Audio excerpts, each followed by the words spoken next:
सीहोर में मध्य प्रदेश के पूर्व मुख्यमंत्री और कांग्रेस के वरिष्ठ नेता दिग्विजय सिंह ने राष्ट्रीय स्वयंसेवक संघ और राम जन्मभूमि तीर्थ क्षेत्र ट्रस्ट के महासचिव चंपत राय पर तीखा हमला बोला।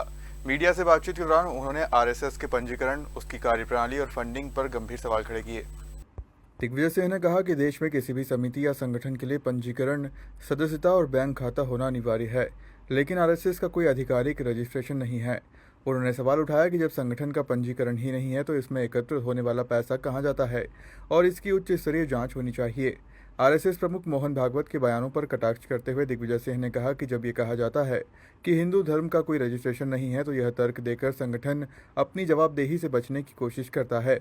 राम जन्मभूमि तीर्थ क्षेत्र ट्रस्ट के महासचिव चंपत राय पर भी उन्होंने गंभीर आरोप लगाए।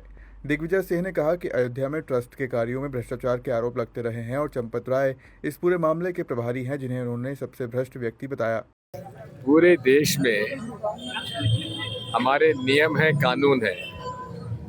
कोई भी समिति बनती है, कोई भी आयोजन होता है तो उस समिति का पंजीयन होता है, मेंबरशिप होती है, अकाउंट होता है, चंदा आता है तो उसके बैंक खाता होता है। लेकिन आरएसएस एक ऐसी संस्था है जिसका पंजीयन है ही नहीं, और वहाँ जो पैसा इकट्ठा होता है वो जाता कहाँ है, उसकी जांच होना चाहिए। और वो अब कहते हैं कि हम पंजीयन इसलिए नहीं कराती आरएसएस क्योंकि हिंदू धर्म कहाँ पंजीकृत है। अब आप बताइए कि हिंदू धर्म हमारा हजारों साल पुराना, तब पंजीयन होता कहाँ था।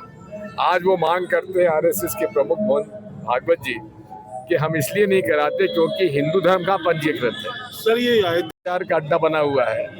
ये चंपत राय जो वहाँ पर है, सबसे ज्यादा भ्रष्ट व्यक्ति जो वहाँ का प्रभारी है। फिलहाल दिग्विजय सिंह के इन बयानों के बाद राजनीतिक हलचल तेज हो गई है और इस पर विभिन्न प्रतिक्रियाएं सामने आने की संभावना है।